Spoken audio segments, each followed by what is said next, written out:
Thank you for registering, campers. Come sit by the fire and await your counselors, Michelle and Samantha. Welcome to Camp Fear.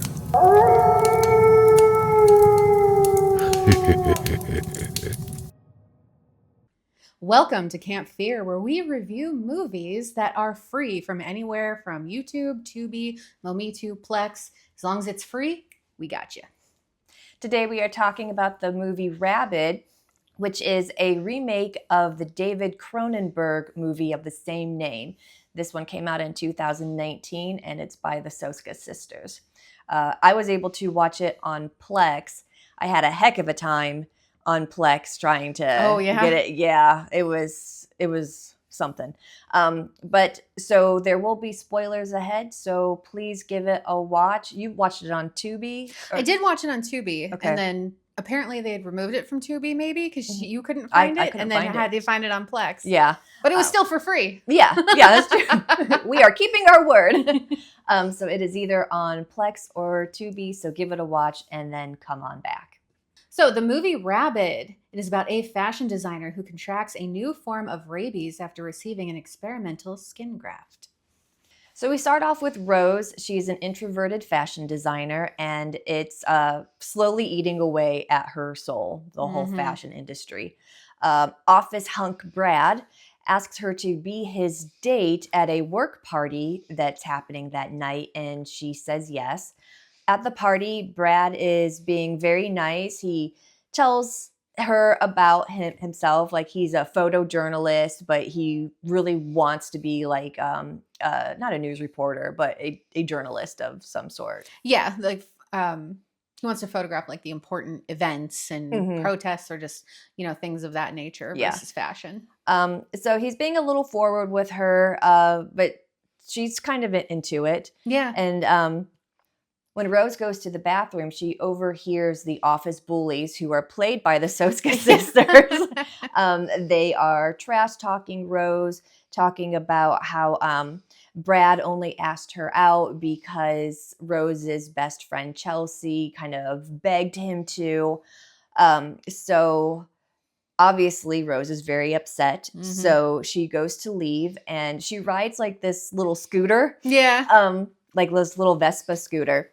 And so she gets into a car accident, which leaves her physically disfigured. She has not a broken jaw, like part of her jaw was missing, right? It was like all the skin around it was missing. Oh, okay. I think her jaw was still there, but it was all wired shut. Yeah.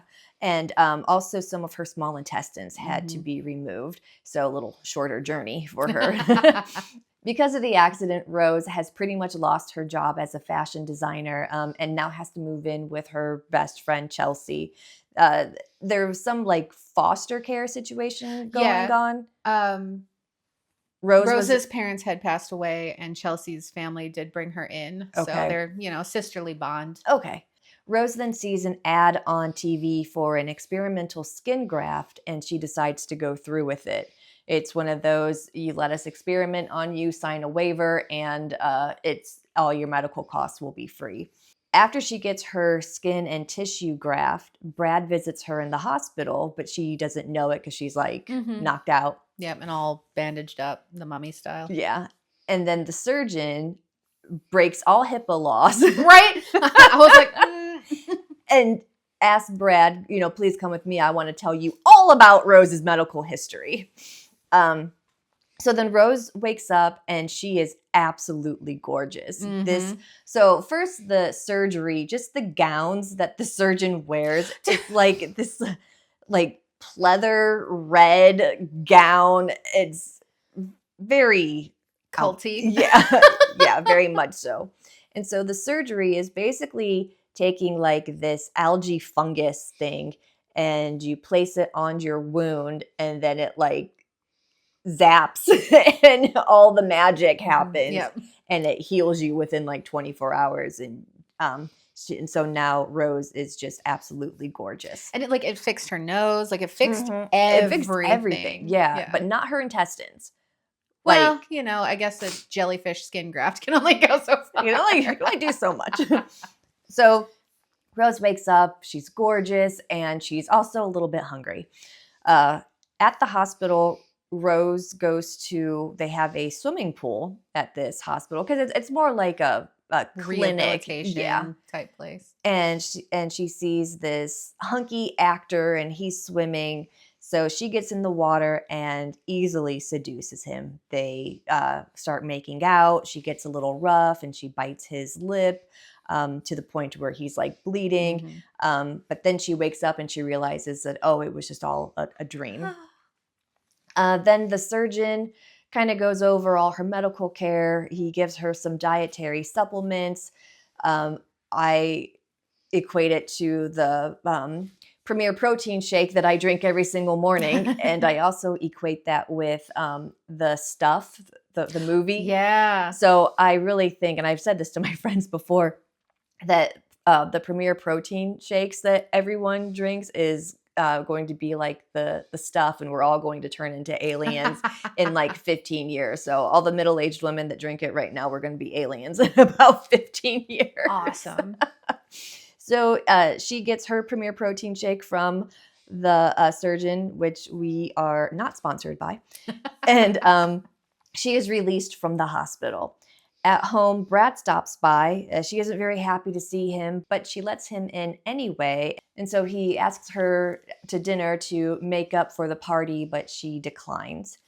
That night, Chelsea and Rose go to the club, and her boss is there. He's stunned by how gorgeous she is. And immediately he's like, "You're hired. I want you back in the office." It was so funny that he recognized her, but Chelsea didn't upon first. Right. I thought that was funny. So in the morning, Rose wakes up from another dream that she had attacked a man at the club. And again, it's always a very like sexual attacking. They're making out. She gets a little rough. There's blood. And she's like devouring them. So in the morning, while the hunky actor that was at the clinic in the swimming pool, while he is shooting a scene, he's like burning up and real sweaty. He gets a little rough with his co-star. It was another female. They had like not a love scene together, but a romantic scene together. And he's getting like a little grabby with her. And then a male co-star comes over because he's going to play like another doctor in the scene or something. New to the area. Yeah. And the hunky actor, his ego gets bruised and all the testosterone is flowing. And so he physically attacks the other actor, and like he has the strength of like 10 men, and he's just like pummeling this poor guy.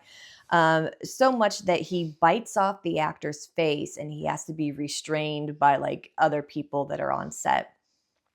So now at home, Rose has her hunger pains, but she passes out from the pain before she can take her pills. When she wakes up, she starts eating raw meat from the refrigerator, but then she stops herself and she's just like licking it, drinking the blood from it, but not eating the meat. She just wants the blood. Yeah. So basically the way that I eat ice cream, just like licking the bowl afterward, is how Rose I mean, that's fair. Eating this raw meat.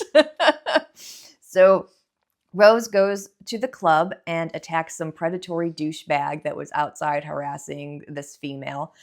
So meanwhile, at the hospital, the actor that the hunky actor attacked is in the emergency room, and he starts to go like full on rabid. He attacks the nurse. I think he ends up killing her, right?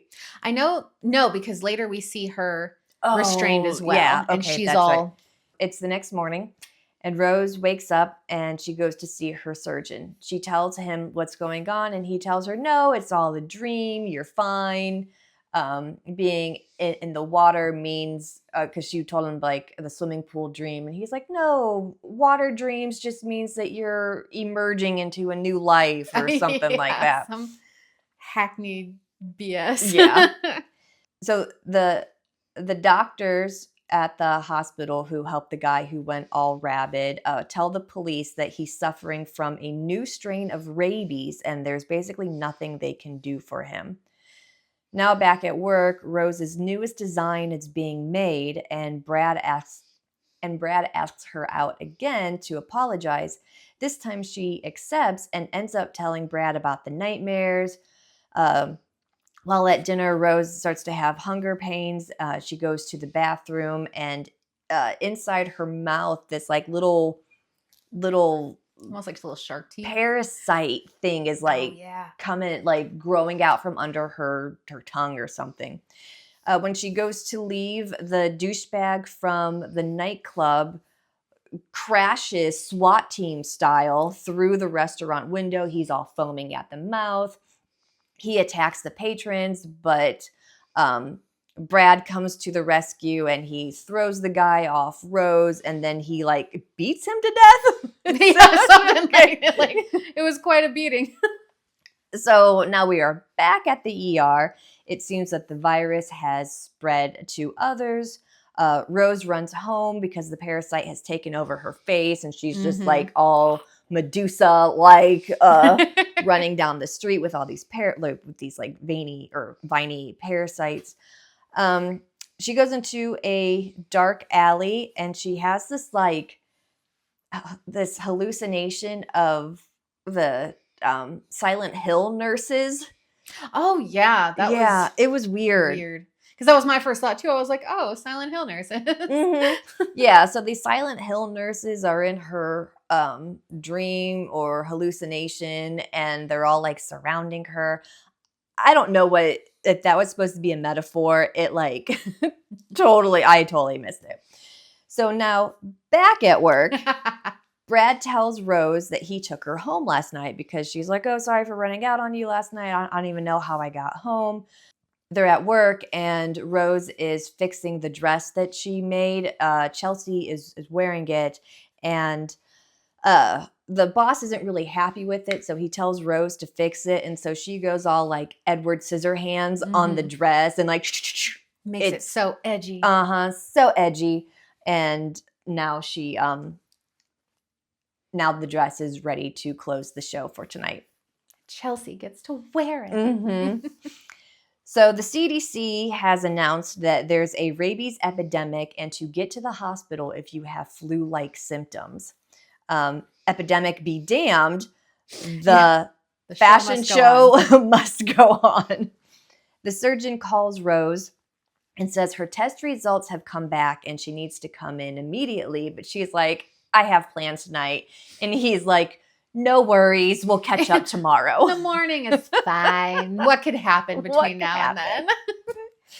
Back at the fashion show, Chelsea is having flu-like symptoms because a woman bit her on the subway. She's like, yeah, on my way over here, I was bit by a woman and now I don't feel good. Oh my gosh. And then they're all sharing drinks. So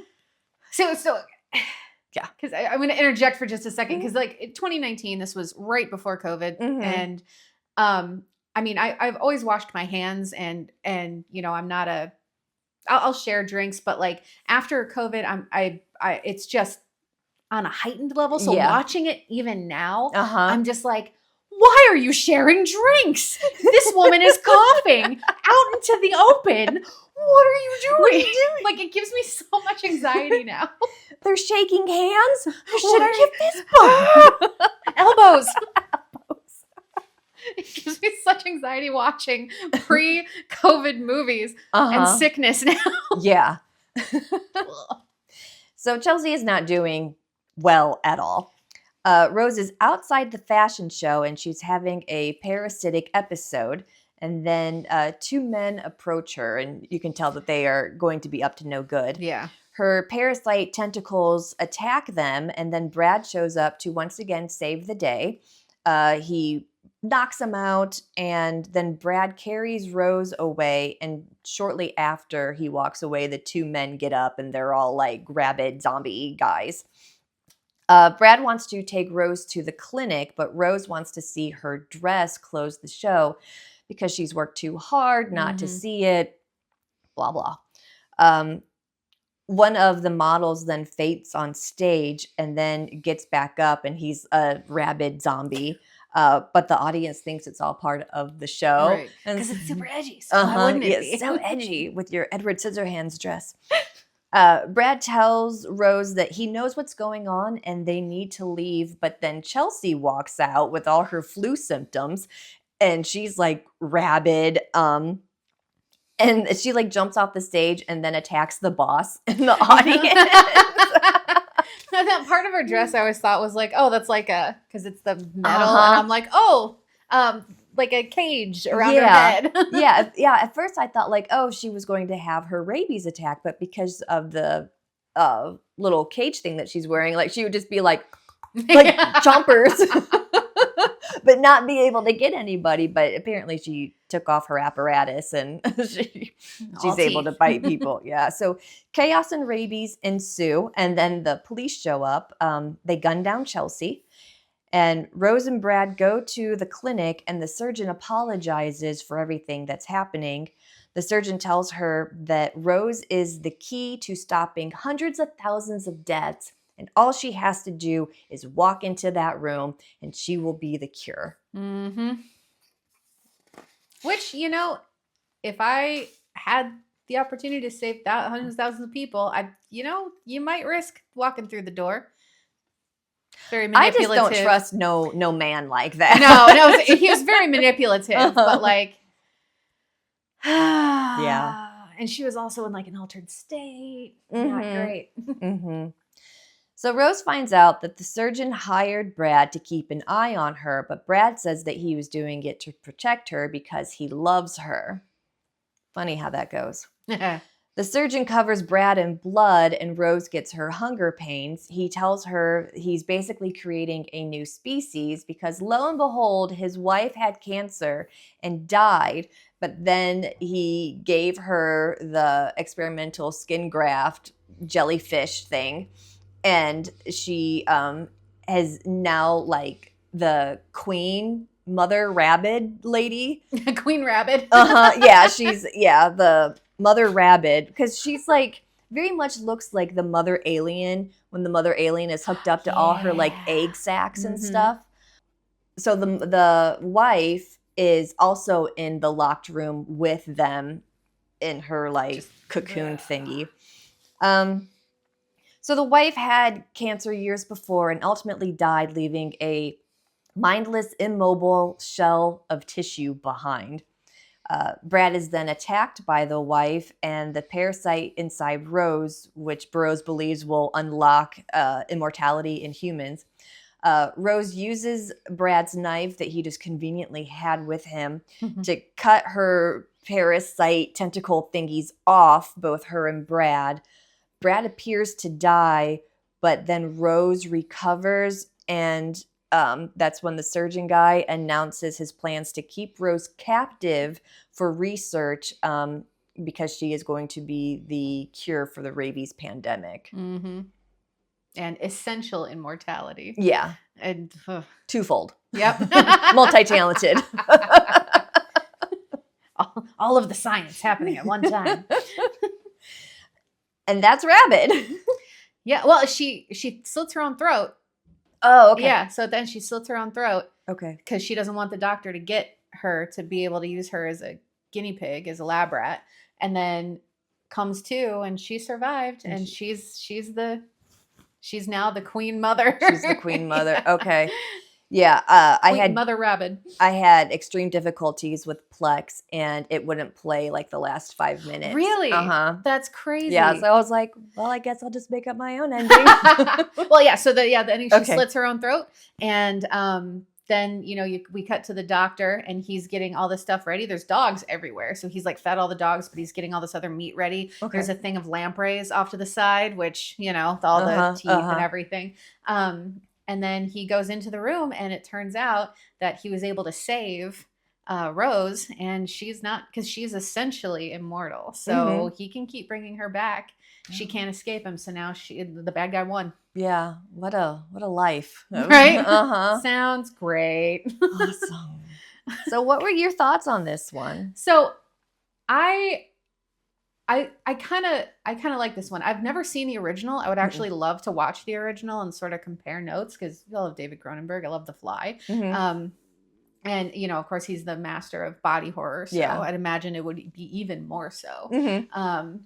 But I like this one. I thought it was fine. Yeah. I thought it was pretty well paced. I didn't really feel like it was dragging so much in any one area for me.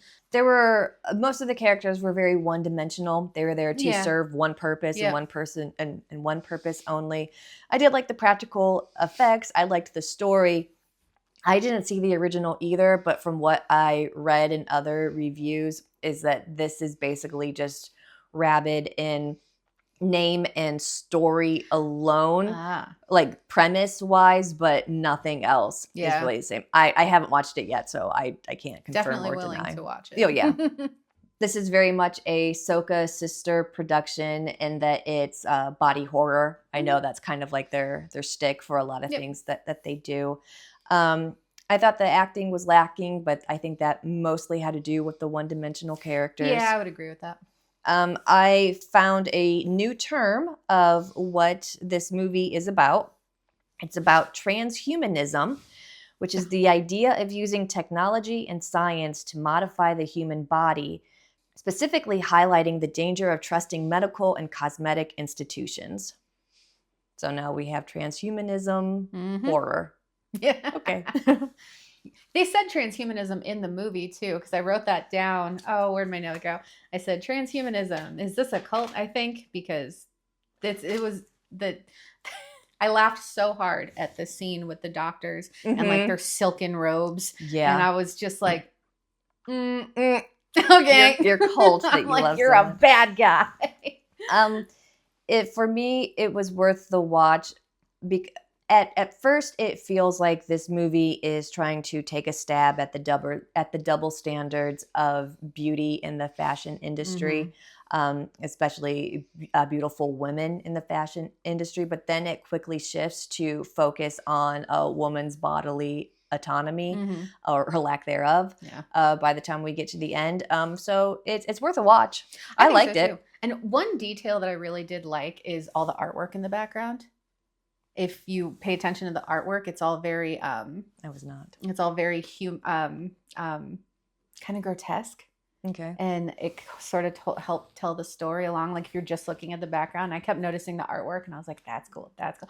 Oh, that cool. mirrors this, which mirrors this part. So I thought that was really neat. Nice. Okay. That's always fun when the prop people, take a little extra to. Yep, that extra bit of detail always brings the movie up more for me. I'm like, oh, cool. Yeah.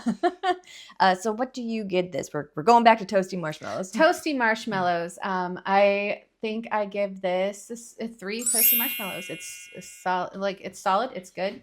I liked it. I like it. Yeah. Yeah, I agree. I think 3 toasty marshmallows as well. I mean, well, I would do like 2.75. Okay. But I'll bump it up to 3. We're rounding up. We're rounding up. All right. Well, thank you very much for watching, and we will catch you next time. Bye.